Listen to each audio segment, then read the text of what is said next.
Today, the topic is empathy.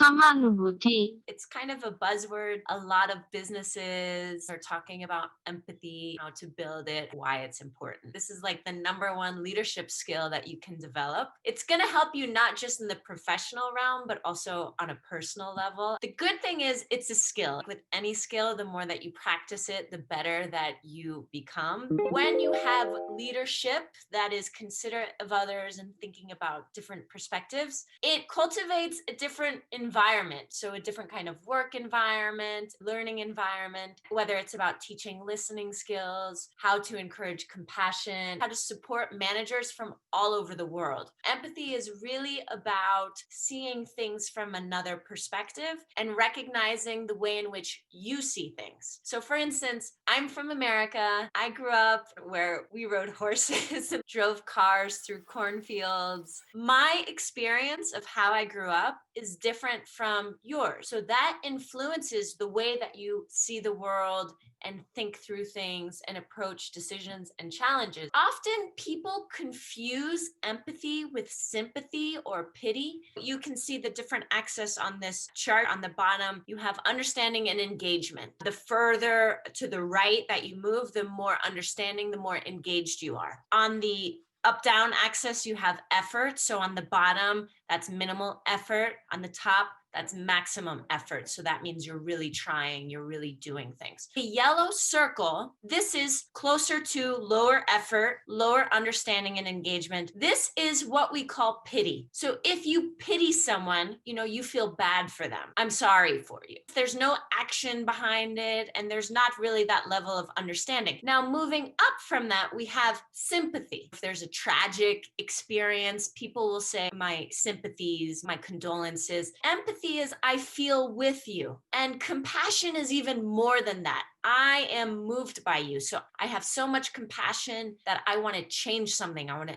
do something. It's important to know these differences, these distinctions, because they're not the same thing. As many of our students learn, thesaurus.com, where you learn about synonyms, many words can have similar meanings, but there's a little bit change in definition. So knowing these four vocabulary terms can help you better understand what's what. Why even care? Maybe you've gone through a hard time or a challenge or something difficult and someone didn't understand your perspective. So that makes conversation a little bit difficult. Empathy lets us see more perspectives. Instead of just our worldview, we can see others. So what are the things that might affect your worldview? I've already mentioned one, the place that you grow up. What else might affect the way that you see the world? You can think about different lenses, whether you're a man or a woman, what race you are, your socioeconomic status, your education, your exposure. Maybe someone who has traveled a lot, they're familiar with different cultures, with different ways of being, with different lifestyles. So their worldview is going to be very different from someone who has stayed in their hometown their whole life. What does it mean to empathize with someone who believes something you may not? We say putting yourself in someone else's shoes. Someone may not believe something that you do. How do you try to see where they're coming from? What is the way that they're looking at the situation? You're flexing your mind muscle, because it's easy to think only of your perspective, only of your viewpoints, and not consider an alternate explanation or an alternate view. Now, what this is rooted in is this notion between us and them. And this is where a lot of problems come from. When you start separating yourself from others, you're missing out on opportunities to create, to build relationships, to come up with creative solutions, because there is not a bridge. There's two separate groups and there's no link. So I am here, you are there. So empathy is that bridge connecting that group to this group. So instead of it's not us and them, it's we. It's together. Empathy is not about, I'm going to try to change his or her opinion. This is about learning, how can I connect? How can I build that bridge? Think of an actual person who you know, who believes something that you do not. So this is a creative writing exercise. So the best authors, they really know how to do this. You can write a story from the perspective of this person who's believing something that you don't. You can find people with very strong opinions about anything. Think of someone or a situation that comes to mind easily. Walk through, okay, so what do they believe about this thing? Start listing and writing what are some of those beliefs that that person could have. Oftentimes, a person who is difficult, there's some sort of fear, there's some sort of anxiety there. When you can flip your perspective and see that person instead of just being difficult or I don't understand, what if you saw that person as someone who's scared or someone who's hurting?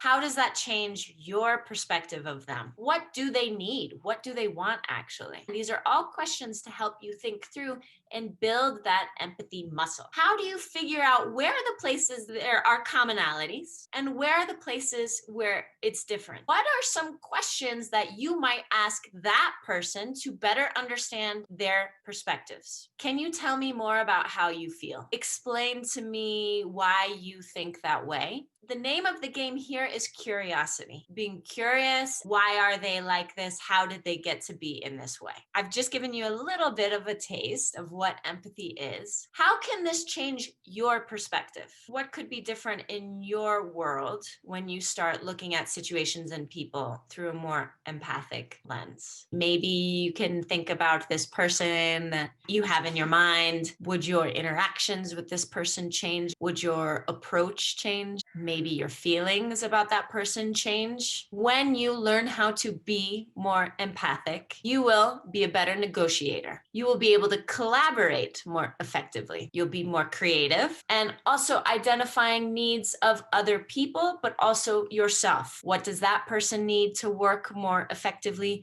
What do I need to work more effectively? When you're in a conversation with someone and you're not really seeing eye to eye, what are some of the actions, micro actions that you can take to show respect, even if you disagree? So something like eye contact, nodding your head, active listening skills. If you're listening to somebody and your arms are folded, that's not showing an open connection. You're closing off with the folded arms and you're looking away, or if you're yelling. Even listening is a small behavior, a small micro action that you can take. Silence. Sometimes if you're dealing with someone who is difficult or doesn't agree with the same things that you do, you're tempted to talk over them. The micro action can be listening and just shutting it. First person is I. That's the pronoun that you're going to use. I want you to write 5 sentences, first person, from that person's perspective. That's like a paragraph. Then your next task is you're going to write 5 sentences from your side. So